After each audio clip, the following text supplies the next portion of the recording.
Captain Kim Taeho's hands trembled as another explosion rocked the research vessel Harmony. The lights flickered, casting eerie shadows across the cramped bridge where his crew of 12 had been fighting for survival for 3 long months. What started as humanity's greatest achievement had become their most desperate hour. The experimental FTL drive had worked perfectly for exactly 17 minutes, before tearing itself apart in a cascade of energy that left them stranded at the edge of known space. Now, red warning lights bathed everything in an ominous glow, while the ship's computer counted down their remaining time with mechanical precision. "Captain, the main power core is down to 30%, called out Engineer Park So-young from beneath a sparking control panel. Her uniform was torn and stained with coolant fluid, her hands bleeding from countless repairs made with improvised tools. "I've rerouted everything I can, but we're losing more systems every day." Taeho watched her work with quiet admiration. Park had kept them alive through sheer determination and engineering brilliance, turning their dying ship into something resembling a functioning habitat. She had rigged the food processors to stretch their rations, converted storage bays into makeshift workshops, and somehow kept the artificial gravity working when all logic said it should have failed weeks ago. "What about the communications array?" he asked. "Still broadcasting on all frequencies," she replied, wiping sweat from her forehead. "But honestly, Captain, we're so far from Earth that our signal won't reach home for another 50 years. We don't even know if there's anyone else out here to hear us." Medical Officer Lee Min-ho looked up from his diagnostic tablet, his expression grim. "The air recyclers are struggling. We're looking at carbon dioxide poisoning within 6 weeks if I can't find more filter materials. The radiation shielding is also compromised. Long-term exposure is going to cause serious health problems." Around the bridge, the rest of the crew continued their desperate work. Communications Officer Jung Da-yoon monitored the distress beacon that had been screaming into the void for months without response.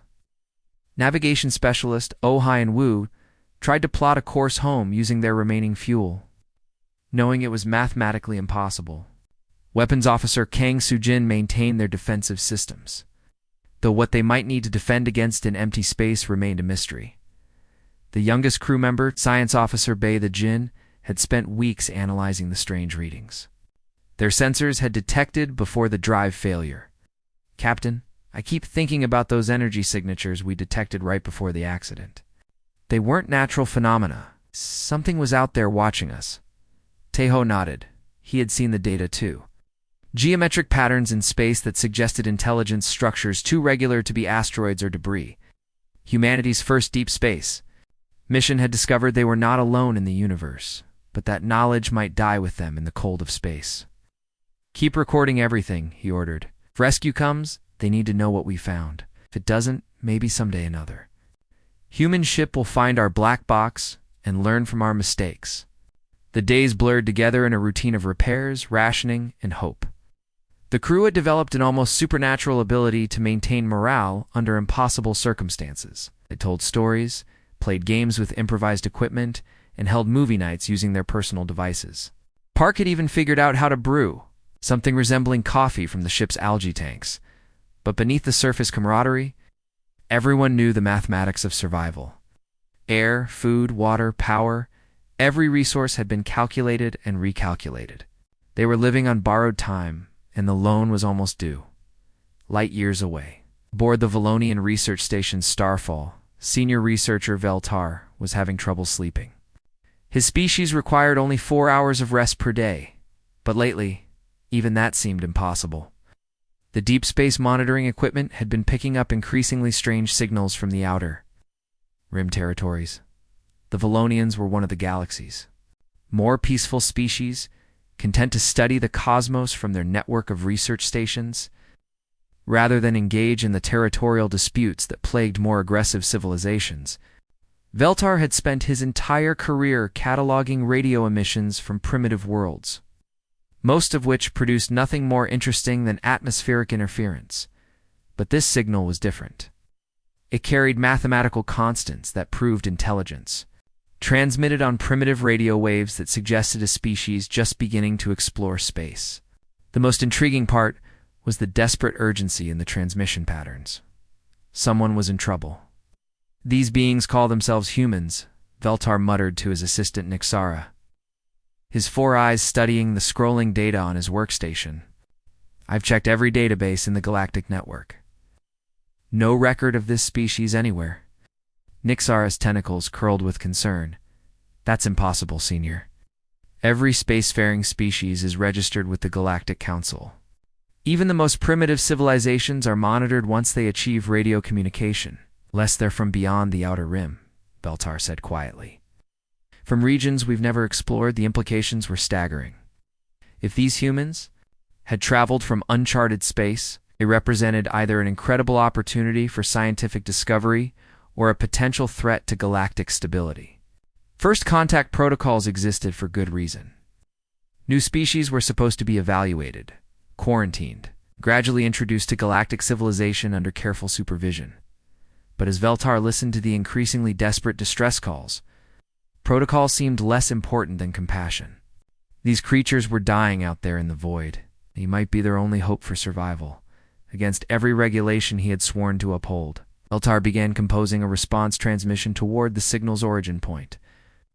He was about to make first contact with an unknown species, and he had no idea he was about to change the fate of the entire galaxy. Captain Korthik of the Valonian rescue ship Brightwind had seen his share of space disasters over his 40-year career. Decompressed hulls, frozen crew members, ships torn apart by asteroid impacts. He expected to find the same thing when his sensors detected the human vessel drifting near the edge of charted space. "Prepare the recovery drones," he told his crew. "As they approach the coordinates, we'll collect whatever bodies we can find and their ship's data core.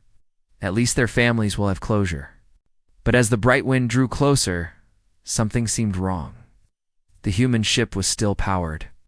Weak energy signatures flickered across their sensors, and the hull showed signs of extensive modification. Crude repairs covered the outer surface. Like metallic bandages and strange appendages had been welded to the original structure. "Captain, I'm detecting life signs," reported scanner operator Zixon, his voice filled with disbelief. "Multiple biologicals, all showing active brain patterns." Korthik stared at the readings. Impossible. The distress signal had been broadcasting for 3 months. No species could survive that long in a damaged vessel so far from any support. "Infrastructure. Open communications," he ordered. The view screen flickered to life, revealing the interior of what should have been a tomb. Instead, Korthik saw a bustling command center, where several bipedal creatures moved with purpose and energy. The lead figure stepped forward with something that looked disturbingly like a predator's smile. "Thank you for responding to our signal," the creature said in heavily accented galactic standard. "I'm Captain Kim Taeho, representing Earth and the human species." Korthik's translator implant struggled with the alien pronunciation, but the meaning was clear. These beings called themselves humans, and their leaders showed no signs of the desperation or weakness expected from stranded survivors. "Captain," Kim Korthik replied carefully, "my scans indicate your vessel has suffered catastrophic damage. How are you still alive?" Taeho gestured around the modified bridge. "Engineer Park So-young worked some miracles. We've got hydroponic gardens growing in the cargo bays, recycled every piece of metal on the ship into useful tools, and figured out how to stretch our supplies indefinitely. It hasn't been comfortable, but we're managing." The Valonian captain felt his 4 hearts skip beats. He could see the modifications through the view screen now. What appeared to be plant life growing in improvised containers, jury-rigged equipment that defied basic engineering principles, and crew members who looked healthy despite their impossible circumstances. "Your species adapts quickly, Korthik." "Observed we have too," replied Park So-young, stepping into view.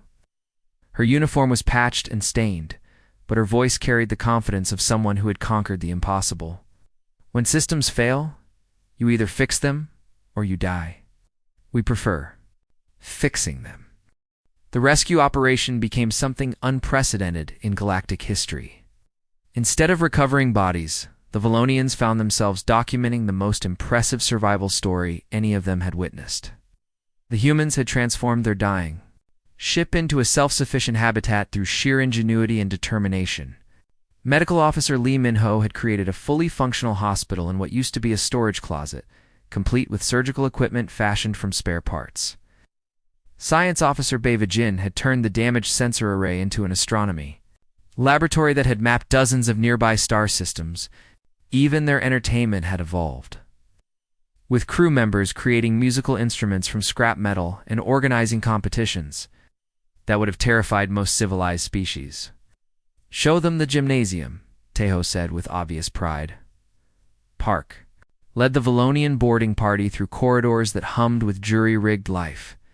Support systems to a converted cargo bay where several humans were engaged in what appeared to be ritualized combat. They called it sparring, explaining that physical conflict helped maintain their readiness for whatever challenges they might face. "You fight each other for recreation?" asked the Valonian medic, Helenara, her voice barely above a whisper. "Light contact only," laughed Jung Do-yoon, wiping sweat from her face after defeating a much larger opponent. "Gotta stay sharp. Never know when we might need to defend ourselves." The casual way she discussed violence made the peaceful Valonians extremely uncomfortable. These humans treated combat as naturally as breathing, finding joy in activities that would traumatize most galactic civilizations. When Captain Korthik finally asked about their homeworld, the response sent shockwaves through his crew. "Earth is in the Sol system," Taeho explained. "Standard terrestrial planet. We've got mountains that reach into the stratosphere, oceans deeper than some moons are wide, weather systems that can level cities, and enough biodiversity to keep our scientists busy for centuries." Korthik's hands trembled as he accessed the galactic database. The astronomical data for the Sol system painted a picture of horror. Surface temperatures that ranged from below freezing to hot enough to kill most known species. Atmospheric pressure that would crush delicate alien physiology. Weather patterns that included electrical storms, rotating wind systems that could destroy starships, and seasonal variations that would require constant adaptation. "Your homeworld is classified as a Class 12 Deathworld," he whispered, the translation implant barely managing to process his shock. The humans looked at each other with expressions that Korthik gradually realized indicated amusement. Park So-young burst into laughter that echoed through the ship's corridors. "It's just home. Sure, we get hurricanes, earthquakes, floods, droughts, blizzards, and the occasional volcanic eruption, but that's normal. Keeps life interesting. The wildlife alone would be considered a galactic hazard," added Lee Min-ho. "We've got predators that can crush vehicles, venomous creatures smaller than your finger that can kill in minutes, and weather patterns that change without warning. But that's what made us who we are." The revelation spread through subspace communications faster than a solar flare. Within hours, every monitoring station in the galaxy had received the report. A previously unknown species from beyond the Outer Rim had made contact, and they came from a world so hostile that it defied galactic classification standards. Xenobiologists struggled to understand how any intelligent species could evolve under such conditions. Military analysts tried to assess the implications of contact with beings who considered planetary disasters to be routine inconveniences. Diplomatic corps across dozens of civilizations began preparing first contact protocols for a species that treated violence as entertainment and survival as a casual skill. The humans, completely unaware that they had just terrified half the galaxy, continued their cheerful conversations with their rescuers, asking questions about galactic civilization with the curiosity of children and the confidence of apex predators. The age of human expansion was about to begin, and the galaxy was utterly unprepared for what was coming. The war room of the hegemony.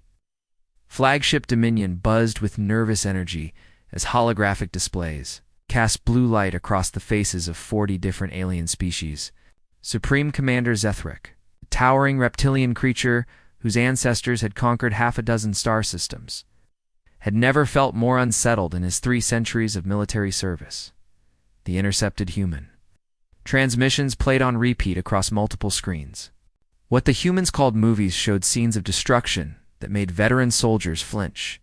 Explosions that leveled entire cities. Weapons that could vaporize organic matter. And combat scenarios that treated mass casualties as entertainment. "Pause it there," ordered General Vixenala, her insectoid features twisted in disgust. The freeze frame showed human actors laughing while buildings exploded behind them. They find destruction amusing. This isn't war footage, Supreme Commander. This is what they watch for pleasure. Intelligence Chief Mortex, whose species had evolved from herbivorous herd animals, trembled as he presented his analysis. We've cataloged over 10,000 human entertainment programs. 90% contain violence. They have entire genres dedicated to combat, destruction, and what they call action. They even create scenarios where their own species fights against imaginary threats for pure entertainment. The assembled War Council watched footage of human sports with growing horror. Boxing matches where participants deliberately injured each other while crowds cheered. Racing competitions where high-speed crashes were considered exciting rather than tragic. Combat sports where victory required physically dominating opponents. This is their idea of recreation, whispered Admiral Kickstall of the Naraxian fleet. His aquatic species had never developed concepts of recreational violence. They willingly harm each other for amusement. Zethrak studied the historical data with the methodical attention of a military strategist. Human civilization was a catalog of warfare that spanned millennia. The Crusades, the Mongol invasions, 2 world wars that had consumed entire continents. They had developed increasingly sophisticated methods of destruction, progressing from sharpened sticks to weapons that could split atoms. Look at this. Mortex highlighted a section of historical data. They developed nuclear weapons and immediately used them against their own species. Not once, but twice. Then they built thousands more and pointed them at each other for decades in what they called the Cold War. The most disturbing revelation was how casually humans discussed violence. Their literatures celebrated warriors and conquerors. Their children played with toy weapons and fought mock battles. Their languages contained hundreds of words for different types of combat, suggesting a cultural obsession with conflict that went far beyond necessity. They've weaponized everything, reported tactical analyst Corthan, projecting images of human military history. Rocks became spears, spears became arrows, arrows became bullets.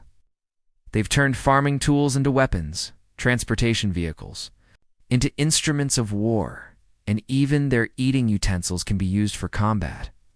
General Vixanala pulled up footage of human martial arts demonstrations.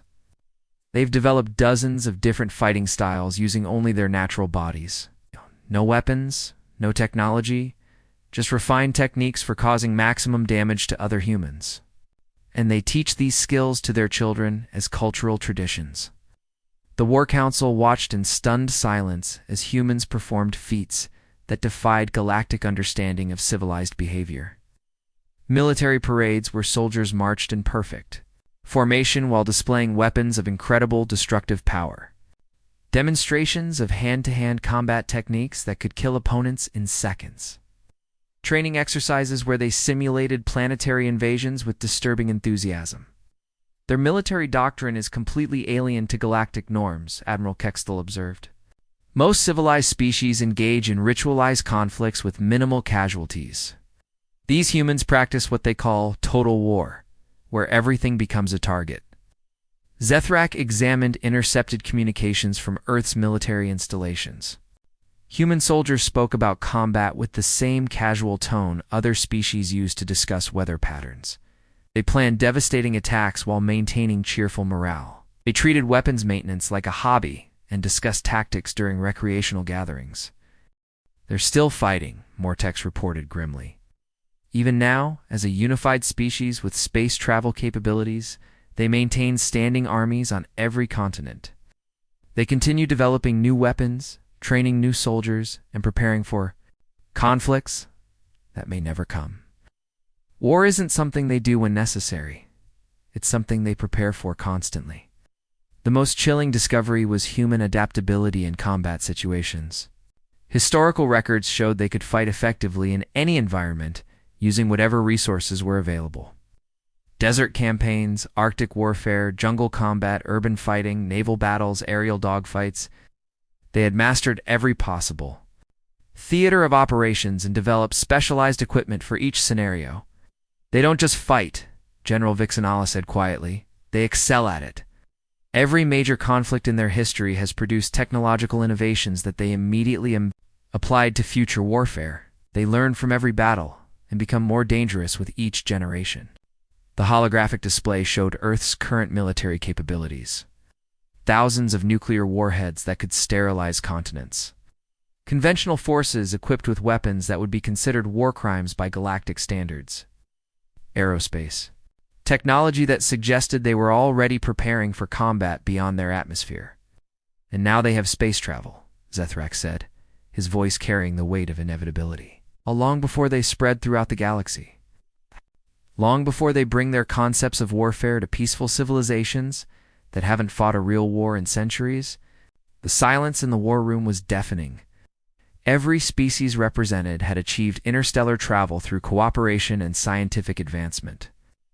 The idea of a warlike civilization expanding into galactic space violated every principle of civilized development. We'll see our peaceful worlds as easy targets, Admiral Kextel said.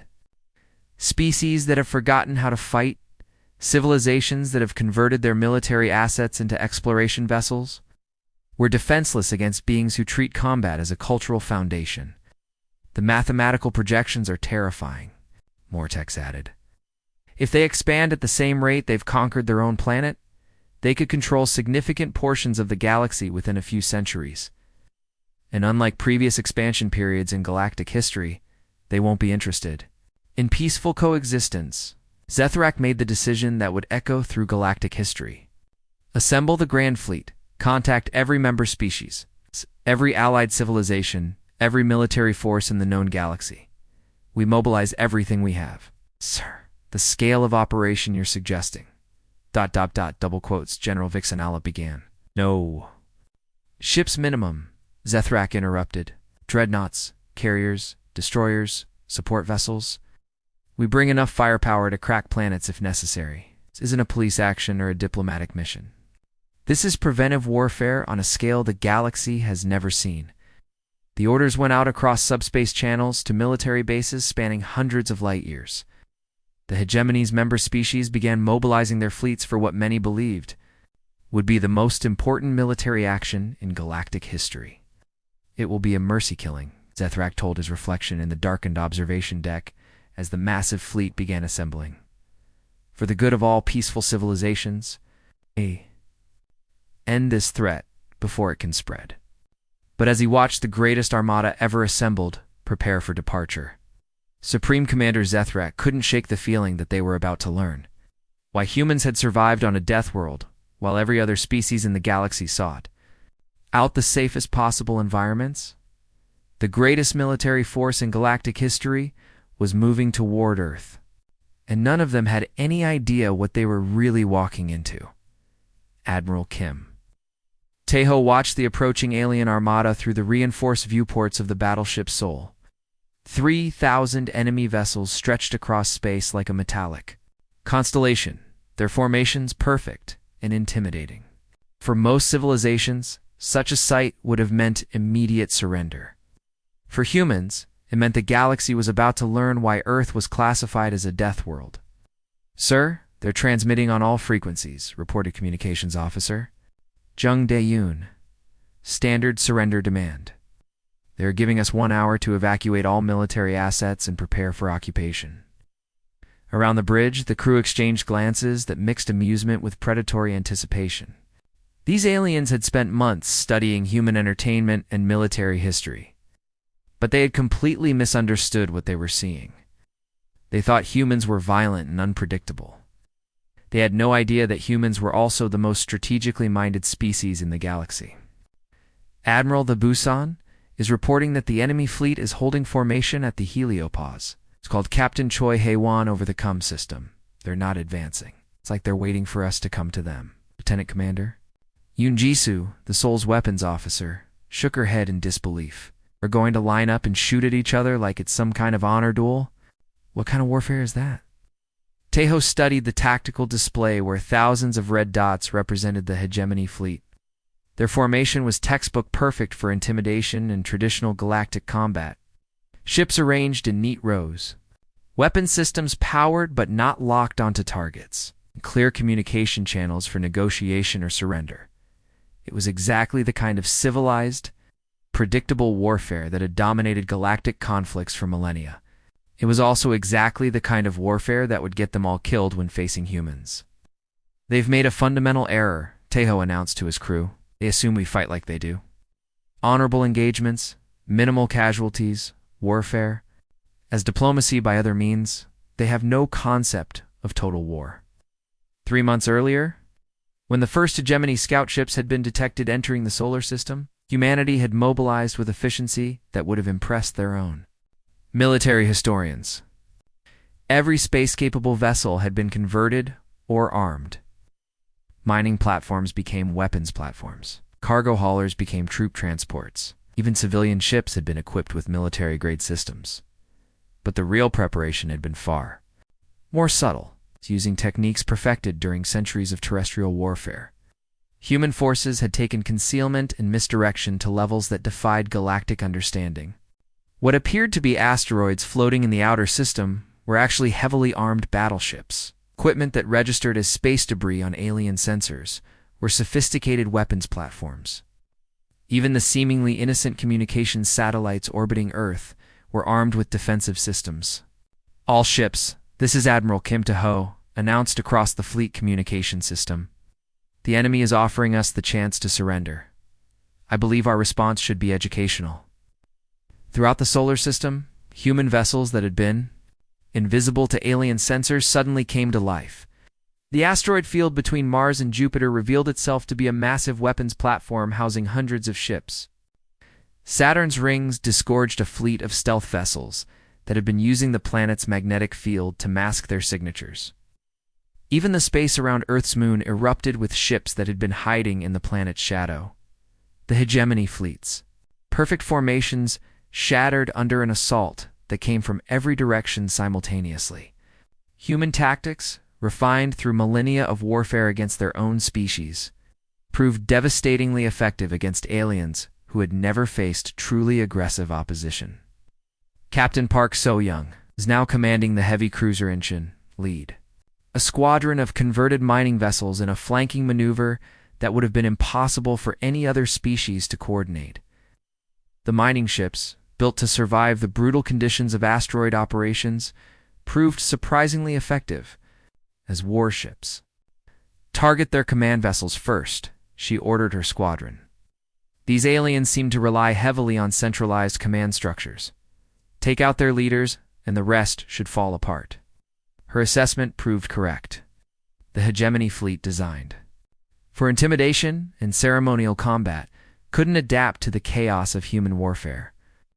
Their weapon systems, built for precision strikes against static targets, struggled to track human vessels that moved like fighter aircraft, despite being the size of capital ships.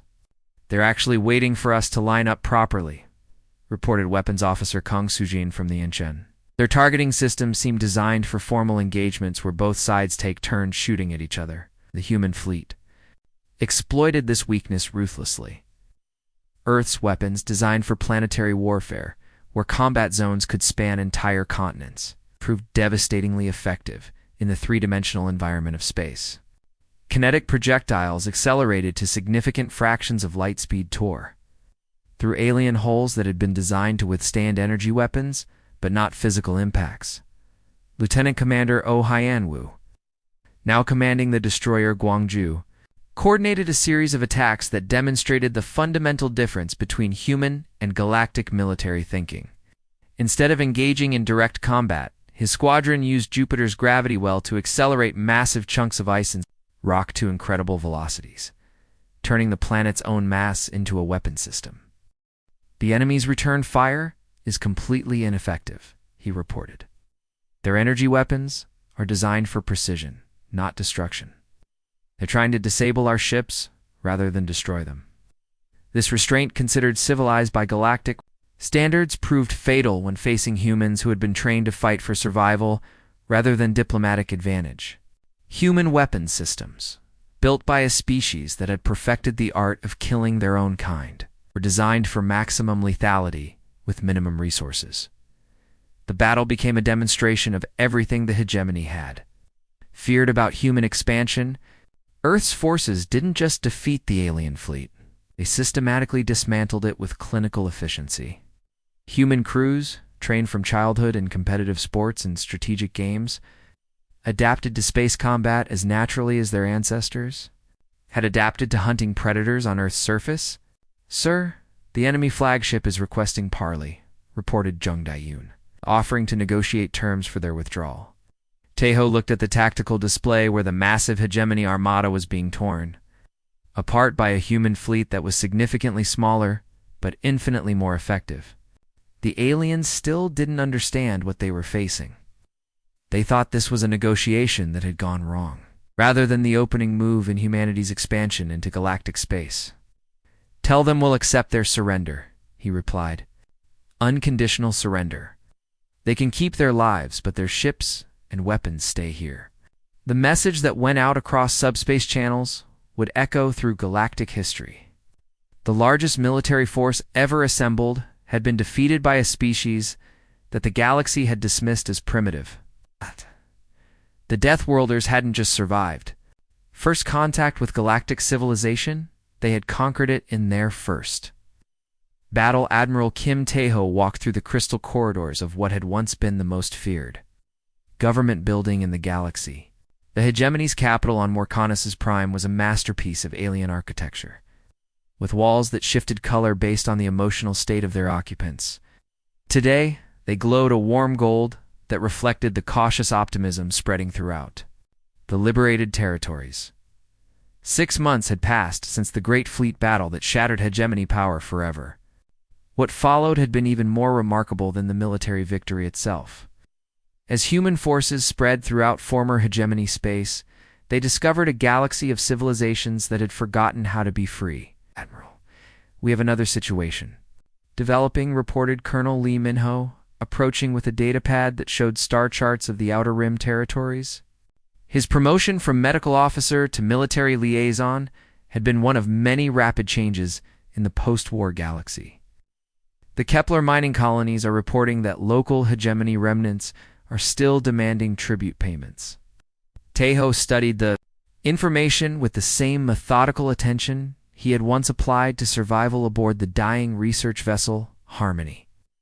The Kepler system contained 12 mining worlds populated by the Carillion species, gentle beings who had been paying protection taxes to hegemony enforcers for over 3 centuries. "What kind of tribute are they demanding?" he asked. 60% of refined minerals, plus forced labor quotas for their young adults," Lee Minho replied grimly. "The Carillions have been complying because they don't know they have any other choice. They've never seen anyone successfully resist hegemony authority." Around them, the former hegemony command center buzzed with activity as human personnel worked alongside liberated alien species to coordinate relief efforts across dozens of star systems. The transformation had been remarkable. Where once stood monuments to military dominance, humans had established medical centers, educational facilities, and communication networks that connected isolated worlds for the first time in generations. "Deploy the 5th Fleet to Kepler," Taeho ordered, "and transmit a message to the mining colonies. Tell them help is coming, and they don't have to pay tribute to anyone anymore." Captain Choi Hae-won, now commanding the Liberated World Defense Initiative, entered the command center with a smile that had become familiar throughout the galaxy. Her reputation as the liberator of the Outer Rim had spread to worlds that had never heard of Earth 6 months earlier. "The Carillions are asking if we expect them to pay us tribute instead," she reported with amusement. "They can't understand why we'd help them without expecting something in return." This confusion had become a common theme throughout the galaxy. Species after species struggled to comprehend human motivations. The concept of helping others without expecting payment or submission was alien to civilizations that had lived under hegemony rule for centuries. "Why would we want tribute?" Taeho replied, echoing a question he had answered hundreds of times. "Earth has everything we need. We have oceans full of water, continents full of resources, and a population that knows how to work together when necessary. We're not here to build an empire. We're here because nobody else was willing to fight for freedom." Human approach to liberation had confounded galactic political analysts. Instead of establishing colonial governments or extracting resources, human forces focused on teaching liberated species how to defend themselves. Former hegemony military academies had been converted into training centers where aliens learned human combat techniques, strategic thinking, and most importantly, the psychological foundations of resistance. Commander Park Soyoung, now overseeing the reconstruction of military education throughout the galaxy, had become one of the most respected figures in the New Order. Her transformation from stranded engineer to galactic liberator embodied everything that made humans unique among spacefaring species. The latest graduation ceremony was incredible, she reported during the daily briefing. 200 Vexarian pilots received their certifications in space combat tactics. 6 months ago, their species hadn't fought a battle in over 4 centuries. Now they're volunteering to help liberate other worlds. The ripple effects of human intervention continued spreading throughout the galaxy. Species that had accepted oppression as inevitable were rediscovering their capacity for self-determination. Ancient martial traditions suppressed under hegemony rule were being revived and adapted for modern warfare. Civilizations that had forgotten their own military history were learning from human instructors who treated combat as both an art and a science. The communication networks that had once carried surrender demands now transmitted messages of hope. Earth's radio signals, no longer desperate distress calls, had become a beacon for oppressed worlds throughout the galaxy. The simple message broadcast on multiple frequencies had become humanity's unofficial motto. Help is coming, whether you asked for it or not. "Sir, we're receiving reports from the Andorian sector," announced Lieutenant Commander Yang Do-yoon. 3 star systems have declared independence from their local warlords and are requesting assistance in establishing defensive fleets. Taeho nodded, unsurprised by the news. The pattern had repeated across dozens of systems. Once liberated worlds learned they could fight back, the desire for freedom spread like wildfire. Species that had been conquered centuries earlier were remembering what it meant to govern themselves. The human liberation fleet had grown from a few dozen Earth vessels to a massive coalition, including ships and crews from hundreds of different worlds. Former hegemony vessels, captured during the Great Battle, had been refitted and turned over to their crew species of origin. Mining ships had been converted into patrol vessels. Transport craft had become mobile training platforms. Most remarkably, the humans had kept their promise about not seeking conquest. Every world liberated by human forces was offered complete independence once local defense capabilities were established. Earth maintained only communication networks and mutual defense agreements, creating a loose confederation based on cooperation rather than domination. "The psychological impact is extraordinary," observed Dr. Bae the Jin, now serving as chief xenopsychologist for the liberation effort. "We're seeing entire species undergoing rapid cultural evolution. Civilizations that had become passive under hegemony rule are rediscovering their warrior traditions, their artistic expressions, even their scientific curiosity. The former hegemony territories had become a laboratory for human ideals about freedom and self-determination. Species that had been enemies for millennia were learning to cooperate against common threats. Ancient grudges were being set aside in favor of mutual defense pacts. The galaxy was experiencing its first real peace in centuries, maintained not through fear, but through the shared understanding that oppression would no longer be tolerated. As Taeho looked out over the transformed capital city, he reflected on the journey that had brought humanity to this moment. The desperate SOS signal from a dying research vessel had become the first note in a symphony of liberation that echoed across the galaxy. The Deathworlders had not conquered galactic civilization through superior firepower or advanced technology. They had conquered it through the simple act of refusing to accept that suffering was inevitable, that oppression was natural, that freedom was too dangerous to attempt. Earth's children had ventured into space carrying with them the most dangerous idea in the galaxy, that every sentient being deserved the right to determine their own destiny. The age of hegemony rule was over. The age of human-led freedom had begun, and the galaxy would never be the same. The end.